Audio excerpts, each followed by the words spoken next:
성경을 통해서 진리를 바르게 찾아감으로 우리의 신앙생활에 큰 도움이 되기를 바라는 마음에서 오늘은 하나님은 누구의 소원을 들어주시는가에 대해서 성경 공부하도록 하겠습니다. 하나님은 누구의 소원을 들어주시는가?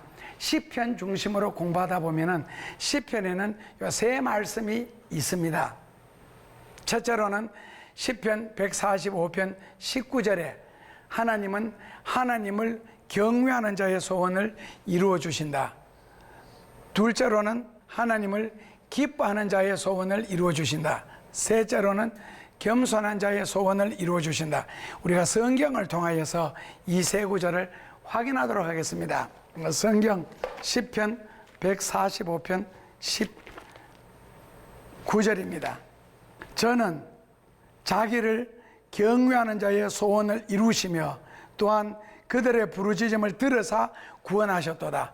그래서 하나님은 하나님을 경외하는 자의 소원을 이루시며, 경외하는 자의 소원요 이루시며, 둘째로는 시편 37편 4절 말씀에 보면은 여호와를 기뻐하라, 여호와를 기뻐하라, 저가 너 마음의 소원을 이루어 주시리로다.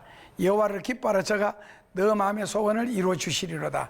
마지막으로 시편 10편 17절 말씀에 보면은 여호와여 주는 겸손한 자의 소원을 들으셨으며 이들의 귀에 귀를 기울이시는도다. 이렇게 나옵니다. 그러니까 하나님은 경외하는 자의 소원, 기뻐하는 자의 소원, 겸손한 자의 소원을 이루어 주신다. 이 세 가지를 하나씩 분석하도록 하겠습니다. 사람은 누구에게나 소원이라는 것이 다 있습니다. 그런데 누구나의 소원을 하나님은 다 들어주실 수는 없잖아요. 하나님의 사랑이시라. 물론 하나님의 사랑은 공의의 사랑, 공평한 사랑이기 때문에 아무나 사랑할 수가 없는 겁니다. 미움받을 짓을 하는 사람, 죄를 짓는 사람도 하나님의 사랑을 받는 경우가 있죠. 그런 경우하고 하나님의 사랑을 받을 짓을 하는 사람이 하나님의 사랑을 받는 경우하고는 아마 격이 다를 겁니다. 질이 다르다는 뜻이죠. 그렇다면은 하나님은 누구의 소원을 들어주시겠느냐? 예를 들어서 도적질 하러 가는 사람이 낮에는 실컷 자고 새벽 1시경에 일어나서 도적질을 하러 가면서 하나님 앞에 기도하기를, 주여 지금부터 내가 밤일을 하러 나가겠습니다. 어느 집에 들어가든지 첫째로는 들키지 않게 하시고, 그 다음에는 들어갔을 때 귀중품이 어디 있는지 별 노력 없이도 발견하게 하시고, 셋째로는 무사히 훔쳐 나오게 하시고, 나중에는 장물에게도 걸리지 않도록 잘 팔게 하셔서 생활하는데 복이 되게 하여 주옵소서 라고 기도한다면 여러분들은 그 소원을 여러분들이 하나님이라면 들어주시겠어요? 학생들 같으면은 공부해야 할 시간에 공부는 안 하고 뭐 전자오락, 안 그러면 인터넷 게임, 아니면은 딴짓 하는 거, 그런데 열중하다가 시험날이 가까웠습니다. 그때 벼락치기 공부를 하면서 하나님 지혜와 총명을 주시옵소서 라고 기도한다면 들어주시겠어요? 그래서 성경에는 하나님이 거부하시는 기도가 있는 것처럼, 이거는 말도 안 되는 기도잖아요. 그래서 그 말도 안 되는 기도를 교우들도 상당하게 드리고 있더라는 겁니다. 그래서 우리가 매달리는 기도가 무엇이냐 했을 때에, 매달리는 기도 중에 하나가 아주 우리가 초보 시절에 배운 성경 있잖아요. 마태복음 7장 7절에서 11절입니다. 여기까지 자꾸 끊더라고요. 여기 보면 잘 아시잖아요.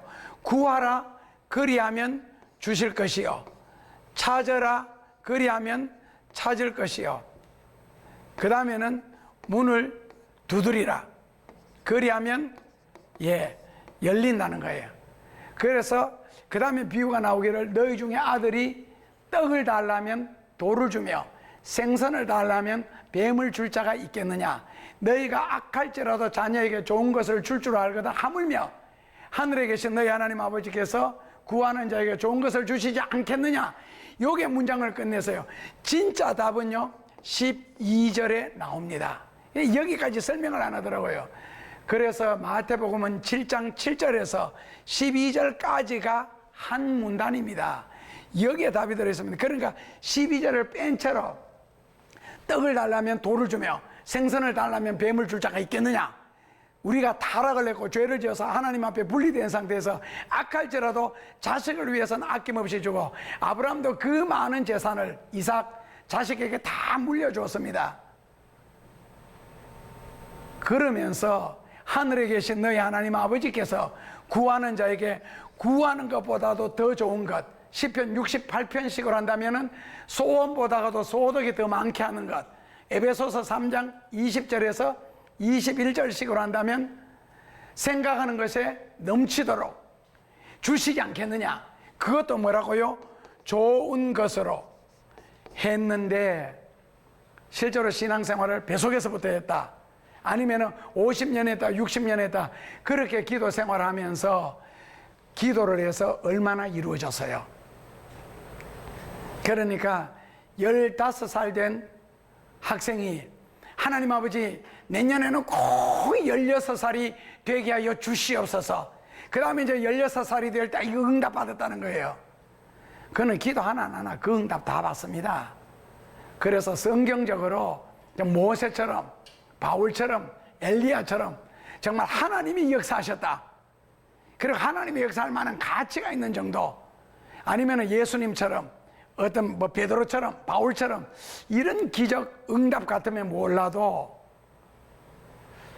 그래서 구하라 찾아라 두드리라 수십 년 동안 했는데도 안 이루어진 것들이 이루어진 것보다가도 이런 어떤 면에서 더 많을지도 모르고, 그러다 보니 기도에 응답하시는 방법이 5가지가 있거든요. 첫째로는 하나님이 아니다 하는 기도의 응답이 있고, 아니라도 응답이라는 겁니다. 그럴 경우 있지요. 둘째로는 기다려라. 셋째로는 하나님이 예스 하는 경우. 그 다음에는요, 내가 죽은 이후에 이루어지는 것도 있답니다. 그래서 D.L. 무디처럼 살아 생전에 기도의 응답이 되지 않는 경우도 있더라. 이런 식으로 이제 피해 나가는 거 있잖아요. 그게 진정한 기도일까? 그럴 경우도 있지요. 그러나 그런 식의 기도 응답 말고 우리가 성경에서 말하는, 그리고 하나님이 성경에 하나님께서 내가 죽은 후에 이루어질 기도의 응답까지, 글쎄 과연 그렇게 꼭 하셔야 될까? 하나님이 꼭 그런 식으로 하실까라고 생각을 하면서, 문제는 그러면은 구하고 자꾸 두드렸는데 왜 안 이루어지나? 그러나 다 안 이루어지는 것은 아니에요. 그랬을 때에 이루어진 사람도 많습니다. 체험도 많고, 기도는 낱말 그대로 체험입니다. 왜냐하면 응답받기 위해서 기도드리고, 시편 35편 13절에 보면은 내 기도가 내 품으로 돌아오나이다. 그래서 내가 드려진 기도는 내 품으로 돌아올 때 그 체험이거든요. 그 응답이고, 그리고 기도 드리는 이유도 시편 57편 2절에 하나님께서 내게 하나님의 뜻을, 소원을 부르짖는 자에게 이루어 주시기 때문에 기도 드린다 했습니다. 그래서 마치 수증기가 하늘에 올라가서 비가 되어 내려오듯이, 아니면은 병아리가 어미닭이 달걀을 품음으로 병아리를 깨듯이, 그게 다 기도의 응답이 그런 식이라는 뜻이죠. 그래서 어떤 사람은 구하고 자꾸 두드릴 때에 기도가 이루어지는 반면에 어떤 사람은 왜 안 이루어질까? 그래서 이루어지는 사람의 기도를 야고보서 5장 16절에서는 뭐라고 했어요? 의인의 간구가 역사하는 힘이 크다는 거예요. 그렇다면 여기 의인은 누구냐? 그랬을 때 믿음으로 의롭다 칭함을 받는다는 그 믿음의 의가 아니고 옳을 의자입니다. 낱말 그대로 the righteous man, 이게 낱말 그대로 옳은 사람이거든요. 그러니까 평소에 거짓말하고 사기치는 사람, 흥분자라는 사람이 기도 드리는 것보다가 평소에 하나님 말씀을 바르게 순종하고 실천하면서 하는 사람의 기도를 하나님이 더 들어주신다. 그렇다면 이 차이점이 무엇이냐? 그랬을 때에 12절에 답이 있습니다. 뭐라고요? 너희가 대접을 받고자 하는 대로 대접하라. 이것이 율법이고 선지자의 강령이다. 대접을 받고자 하는 대로 너희가 먼저 대접하라는 거예요. 그래서 이것을 가지고 옛날 노인 목사님들은 짜장면 한 그릇을 얻어 먹으려고 하면은 네가 우동을 먼저 사줘야 되지 않느냐, 이런 식으로 해석을 했거든요. 그런데 이 이야기는 그 이야기가 전혀 아닙니다. 왜냐하면 구하라 그리하면 주실 것이요, 찾으라 그러면 찾을 것이다, 두드려라 그러면 열릴 것이다, 그리고는 하나님이 좋은 것으로 너희에게 주시지 않겠느냐, 그러므로 대접을 받고자 하는 대로. 이게 결국에는 이 기도 문단의 결론이거든요. 그렇다면 여기는 대접을 트리트먼트, 나 말 그대로 밥 한 그릇 사주는 그 대접이 아니라는 뜻이에요. 그렇다면 여기서 과연 기도에서 대접은 무엇이겠어요? 너가 구하고 자꾸 두드리는데 기도의 응답을 받고자 하는 대로 기도 응답 받을 짓을 먼저 해라는 겁니다. 그러니까 히스기야 같은 경우에는 내가 평생을 어떻게 하나님을 섬겨왔는지, 헌신해 왔는지를 주여 추억하여 보소서. 그러니까 결국에는 하나님 앞에 믿음으로 살아왔던 것, 선한 일을 해놓았던 것, 우상 숭배를 타파했던 것, 이런 여러 가지 일들 때문에 하나님으로부터 이미 사랑받을 짓, 복받을 짓을 했는데, 사람이 평생 살다 보면 반드시 하나님의 도움을 받아야 할 때가 옵니다. 평소에 내가 건강하고 시간 있고 돈 잘 벌고 이럴 때는 내 편에서 하나님을 섬기며 살지만은, 물론 그거 자체도 하나님의 은혜지만, 그러나 삶에서 인간의 한계를 느낄 때, 안 그러면 뭐 물질의 한계, 지식이나 지혜의 한계를 느낄 때, 꼭 하나님의 도움을 필요할 때, 그때 하나님의 도움을 받기 위해서는 먼저 하나님의 축복을 받을 짓을 해놔야 된다는 겁니다.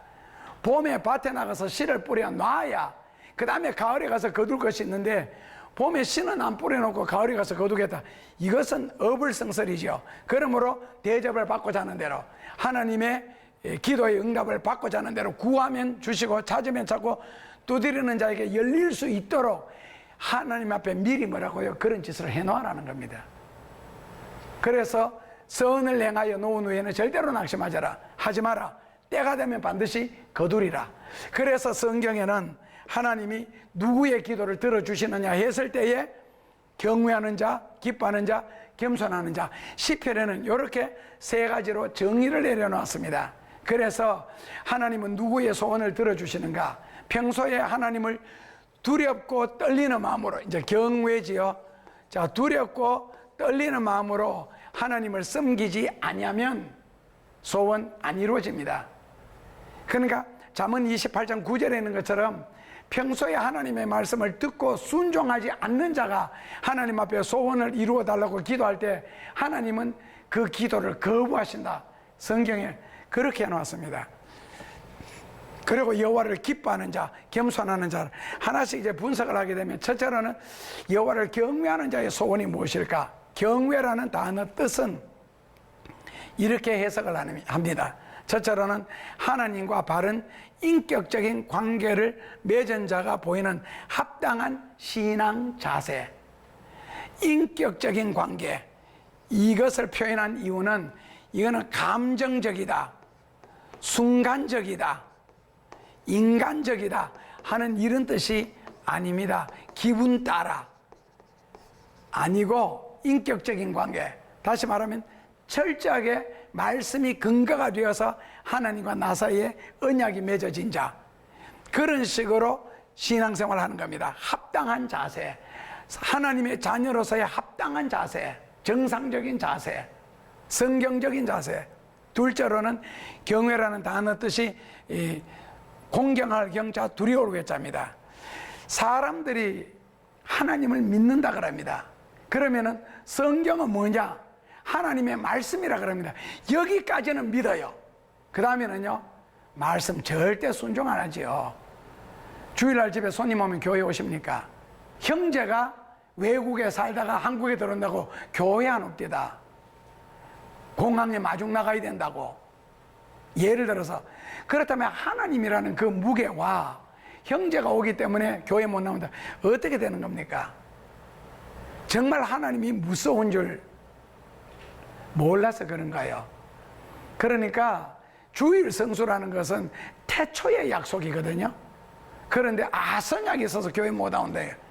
집사님 지난주에 교회 안 나오셨던데, 그러니까 바빠서 못 나왔답니다. 그러면 교회는 할 일이 없을 때만 나옵니까? 그러면 갑자기 사고 나거나 아파서 병원에 입원도 못 하겠네, 바빠서. 그런 말도 얼토당도 않는 소리를 하는 이유가 무엇이냐? 하나님이 두렵고 떨리는 이 경외하는 신앙 자세가 없어서 그렇습니다. 그렇다면 아브라함이 이삭을 바쳤다. 그것은 말씀을 믿는 용기에서 나오는 거거든요. 그렇기 때문에 두렵고 떨리는 마음으로 하나님이 이삭을 바쳐라, 이삭을 바쳐라 했을 때 아브라함이 바칠 수 있었던 것도 창세기 22장 12절에 보면 기가 막힌 말씀 나오죠. 유명한 구절이죠. 너가 나를 경외하는 줄을 내가 이제야 알겠노라. 아브라함이 75세 때 부름을 받았습니다. 100세 때 이삭을 낳았습니다. 그리고 이삭이 20세 때 바로 모리아 제단에서 드렸습니다. 아브라함 나이가 45세 때입니다. 그렇다면 지금까지는 뭐라는 겁니까? 45년 동안 갈대 우르에서 말씀을 듣고 순종해서 떠난 것부터 시작해서 45년 후에 하나님이 아브라함에게 너가 나를 경외하는 줄을 내가 이제야 알겠노라. 그것은요 바로 이삭을 드리는 사건을 통해서요. 그래서 하나님은 우리 같으면은 네 아들을 6토막으로 잘라서 불에 태워 바쳐라 하실 수 있겠습니까? 형님만 외국에서 들어와도 교회를 안 나오는데 주일날 일부 예배 뭐 새벽 7시에 드린다면서 그거하고 하루 종일 장사하는 사람이 한번 식당에 갔더니 어떻게 직원하고 우연하게 이야기하다가 자기는 교회 다니는데 뭐 큰 교회 다닌대요. 그런데 주일날 장사한다는 겁니다. 그리고 왜 그러냐? 우리는 일부 예배가 아침 7시에 드리고 퍼뜩 7시에 드리면 8시에 와서 그 다음에 문 열면 된대요. 성경에 그러라 그래서 차라리 예배 드리는 게 아르바이트네요. 그러면은 그게 하나님을 두려운 줄 모르고 그러면서도 생사화복은 하나님이 주장하신다 라고 또 성경 구절 외울 때 보면 미워 죽겠어요. 사무엘상 2장 6절에서 8절에 하나님은 사람을 죽이기도 하시고 살리기도 하시며 생사, 가난하게도 하시고 부하게도 하시며 화복, 낮추기도 하시고 높이기도 하시는도다. 땅의 모든 것은 하나님의 것이다. 그래서 말씀을 순종해라. 외우면서도 안 믿잖아요. 그러나 성경은 하나님의 말씀이다. 그리고 하나님은 살아계신다. 외우면서 성경에서 구체적으로 들어있는 내용을 안 믿더라는 겁니다. 왜? 인격적이지 못하니까. 두렵고 떨리는 마음이 없기 때문에. 그래서 키엘 케고로가 지었는 공포와 전율이라는 그 문학책을 읽어보면은 아브라함이 이삭을 드리는 장면이 나옵니다. 거기에서 아브라함이 정말 하나님을 두려워하는 거, 그 사신 하나님 앞에 자기가 서 있다는 거, 그걸 고민하거든요. 그리고 오늘 우리는 그냥 예배 드리는 시간만 하나님과 관계가 있고, 그 다음에 예배 금방 마치고 회의할 때만 봐도 벌써 따지고 싸우고 흥분하고 마이크 잡고 고함 지르는 거 보면 진짜 예수 잘 믿었지요. 금방 예배를 잘 드렸지요. 찬송 부르면서 뭐 입이 100개나 있어도 만 입이 4개 있어도 그 입 다 가지고 내 구주 주시는 종을 늘 찬송하게, 그 찬송 부른 지 10분도 안 지났어요 아직까지. 그런데도 회의만 하면 왜 화를 냅니까? 고함을 지르고 따지고 싸우고. 그럼 차라리 교회에서 회의를 없애버려요. 그를 이렇게 죄를 지을 바에는. 그리고 회의를 참석해서 죄 지을 바에는 회의 참석하지 마요. 그 사람은요. 죄 짓는 것보다는 차라리 낫잖아요. 정말 하나님을 살아계심을 믿느냐? 성전이 하나님의 집, 그리고 이 성전의 머리는 예수님, 그리고 성전의 주인은 하나님이라는 걸 정말 믿느냐? 우리는 죄인이라는 거, 망할 자라는 거, 지옥 갈 자라는 거 믿고 예수님의 은혜로 구원받았다는 걸 정말 믿느냐는 거예요. 교회 사는 짓들을 보면은, 그리고 그 신자들이 세상에 나가서 사는 모습을 보면은 그 하나님의 두려운 게 전혀 없는 거예요. 말로만 생사화복을 주장하시고 나올 뿐이지. 그 다음에는 하나님을 경외한다 그랬을 때 하나님의 뜻을 받들어 사는 행위입니다. 성경에 축복과 연결된 성경 구절, 아니면 큰 복을 받았던 사람들, 예를 들어서 아브라함, 그 이전에는 노아부터 시작을 해서 히스기야부터 다 제목이요, 하나님을 경외하는 자들이라 나옵니다. 그러니까 하나님 편에서도 그를 축복했고, 출애굽기 1장 10절에서 끝절까지 보면 그 바로의 시대, 바로가 왕이라는 뜻입니다. 애굽의 바로, 애굽 왕이 이스라엘 여성들이 아기를 낳으면 남자를 낳으면 죽여라. 근데 거기 시뿌라와 부하라는 산파가 나오는데 그들은 하나님을 경외하였으므로 왕을 속이고 아이들을 다 살렸습니다. 나중에 왕 앞에 불려갔습니다. 왜 살렸느냐? 거기서 거짓말을 합니다. 그런데 하나님이 시뿌라와 부하를 축복하심으로 그들 가정이 굉장히 번성하고 왕성하게 축복받는 장면이 나옵니다. 왜? 시뿌라와 부하가 세상의 왕을 속이면서 하나님의 말씀을 순종했고 하나님을 경외하였으므로 라고 나옵니다. 그래서 사람과 하나님과의 상대가 될 때는 하나님 편을 선택해야죠. 그래서 하나님이 그들에게 크게 축복해 주시는 장면이 나옵니다. 바로 하나님이 두려운 줄 알아야 그분의 말씀을 지킬 수가 있기 때문에 그렇습니다. 그래서 하나님은 사람 편에서 하나님과 바른 관계, 그리고 정말 하나님을 두려워할 줄 아는 그 믿음, 그 다음에 하나님의 뜻을 순종하기 위하여 노력하고, 그 다음에 성경 말씀대로 순종하려고 애쓰는 사람의 소원을 하나님도 들어주신다는 겁니다. 평소에 하나님의 말씀을 다 불순종했다가 잠언 1장 23절에서 30절에 나오는 것처럼 내가 어려움이 당하고 내가 고통이 당했을 때 그때 놀라서 하나님 도와주시옵소서, 축복해 주시옵소서, 문제를 해결해 주시옵소서라고 부를지라도 내가 그들을 만나지 아니할 것이며 그들은 나에게서 기도의 응답을 받지 못할 것이며 오히려 내가 그들을 비웃으리라. 하나님의 자녀가 지금 고통을 당해서 부르짖는데도 비웃으리라. 절대로 너의 기도의 응답을 받지 못하리라. 왜? 평소에 너가 나의 말씀을 멸시하였음이니라. 그래서 하나님을 경외하지 않는 자의 소원은 하나님이 들어주시지를 않습니다. 둘째로는 하나님을 기뻐하는 자의 소원을 들어주신대요. 시편 37편 4절에 보면은 여호와를 기뻐하라. 여호와를 기뻐하라. 제가 다 써볼게요. 그리하면 저가는 하나님이시죠. 너 마음의 소원을 이루어 주시리로다. 그래, 이걸 공부하면서 제가 교우들에게 질문을 해봤거든요. 하나님은 누구의 소원을 이루어 주십니까? 그러니까 너 마음의 소원을 이루어 주신다 라고 하니까 너를 이제 나로 고쳤지요. 그래서 손으로 나의 소원, 아니면 어떤 분들은 우리의 소원, 이런 식으로 대답을 하시더라고요. 답은 물론 틀렸습니다. 하나님은 나의 소원, 우리의 소원을 이루어 주신다는 말이 없습니다. 여기에 조금만 문장을 분석하면요, 그러니까 앞에 말을 제하여 버리고 뒤에만 즉 하나님이 너 마음의 소원, 요것만 따오는 거예요. 내가 편리한 구절면요, 내가 유리한 구절. 그래서 우리의 소원을 이루어 주신다, 나의 소원을 이루어 주신다 했는데 이렇습니다. 우리는 국민학교 다닐 때, 그때는 국민학교 시절이니까요, 학교 입학할 때 처음에 학교 가면은 선생님이 너희들이 6년 동안 한 번도 결성하지 아니하면은 졸업할 때에 6년 개근상을 받는다. 그때는 6년 개근상이나 우등상은 주로 주산이나 주산이나 사전을 많이 줬습니다. 사전이나 주산은 그게 이제 6년 개근상이나 우등상이거든요. 줬는데 6년 동안 결석을 한 번도 안 하면은 6년 개근상을 받는다. 이렇게 하면은 나중에 질문합니다. 자, 6년 개근상을 누가 받습니까? 답은요, 내가 받습니다가 아니지요. 6년 동안 결석을 한 번도 하지 아니하면, 그리하면 너가 6년 개근상을 받으리라, 이거잖아요. 그렇다면 하나님은 누구의 소원을 이루어 주셔요?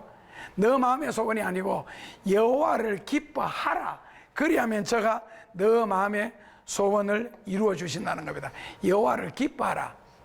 그렇다면은 여호와를 기뻐하라 그랬을 때에 세상에서 기뻐할 일보다는 화낼 일, 낙심할 일, 슬퍼할 일, 힘드는 일이 훨씬 더 많이 생깁니다. 그런데 어떻게 첫날 만날 하나님을 기뻐할 수 있느냐? 심지어 데살로니가전서 4장 16절에 보면은, 데살로니가전서 5장 16절에 보면 항상 기뻐하라 그랬으면 여기다가 더 앞서 나가서요, 항상 기뻐하라. 그리고 빌립보서 4장 4절에서는 주 안에서 항상 기뻐하라. 내가 다시 말하노니 또 기뻐하라는 거예요. 어떻게 사람이 살면서 기뻐만 할 수가 있어요? 어떨 때는 몸이 아파 죽겠는데, 피곤해 죽겠는데라는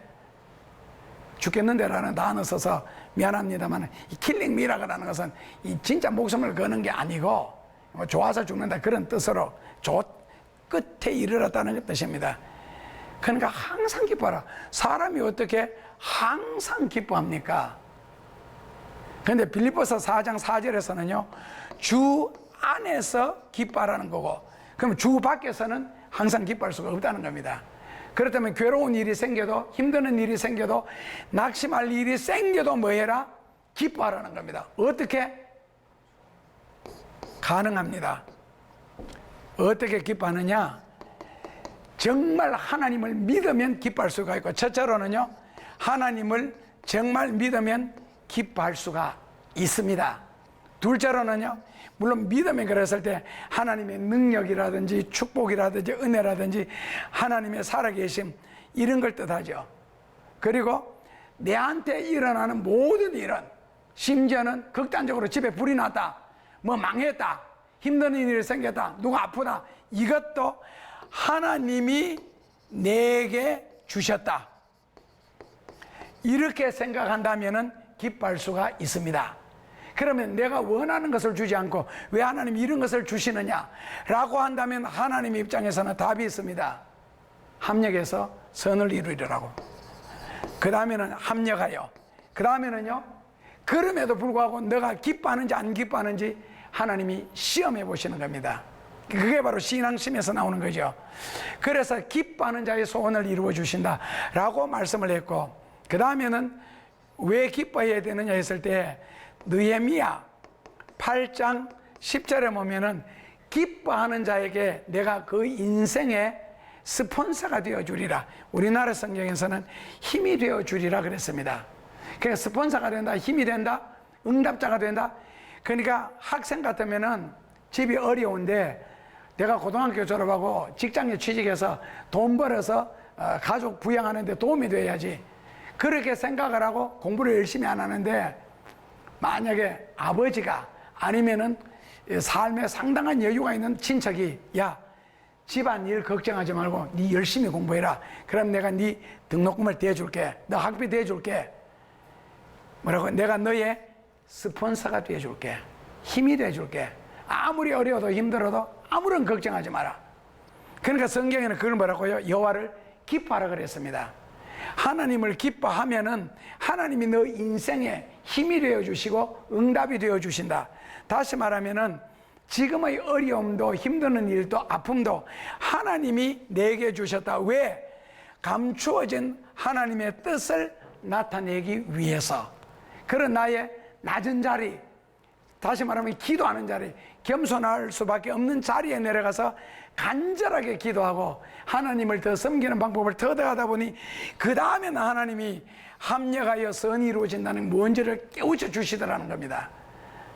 요셉처럼 아버지의 품을 떠나서 형님들의 죽을 뻔 당했다가 이스마엘의 후손들에게 20냥에 팔려갔다가 종살이하다가 누명을 뒤집어쓰고 감옥에 들어가는, 인생에 갈수록 점점 꼬이지요. 그런데 그 요셉의 인생에 보면은 요셉의 입에서 한 번도 불평하거나 낙심하거나 괴로워하거나 슬퍼하거나 변명하는 일이 없습니다. 그게 바로 요셉의 믿음. 그러니까 하나님 요셉에게 그런 보상을 해주시는 거거든.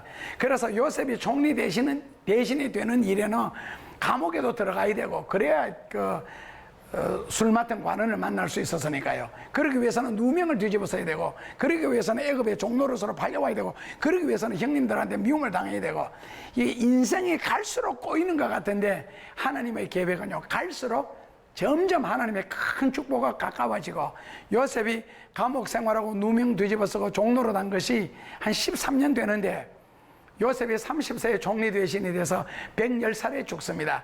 80년 동안 누리고, 그 요셉의 후손들, 즉 유대인들이 200년 동안 애굽에서 누립니다. 430년 종로로 가는 동안.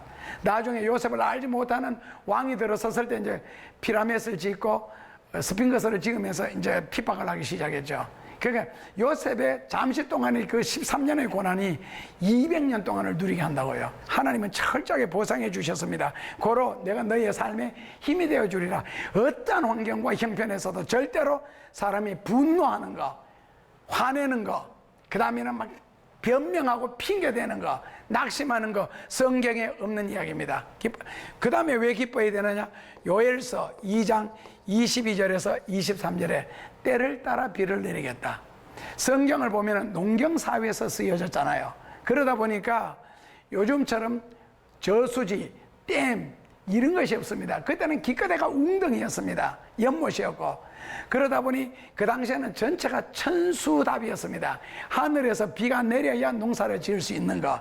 그러니까 봄에는 봄비가 내려야 됩니다. 왜? 씨를 뿌렸을 때 싹을 틔우고 자라게 하는 거예요. 그 다음에 여름에는 장렬한 폭양이 필요하죠. 왜요? 곡식을 연글게 하기 위해서. 그 다음에 가을에 마지막 내리는 비는요, 곡식을 연글게 합니다.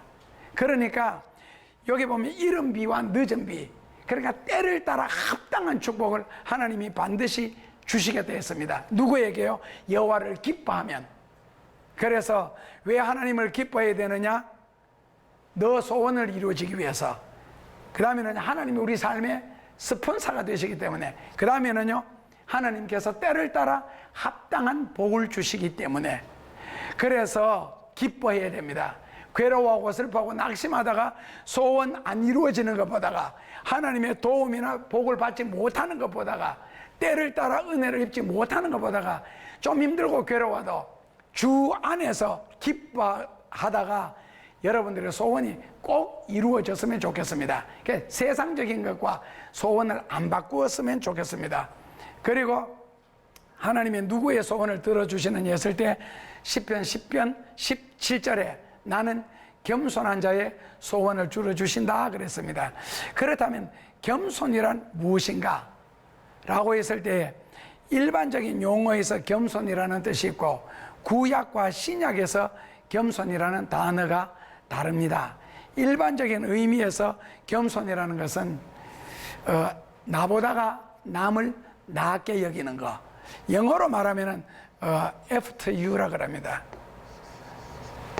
그러니까 예를 들어서 하다못해 우리가 엘리베이터를 타면서도 당신 먼저, 계단을 오를 때는 남자가 먼저 올라가야 되고 내려갈 때는 여자가 먼저 내려가야 됩니다. 그게 이제 일반 상식이죠.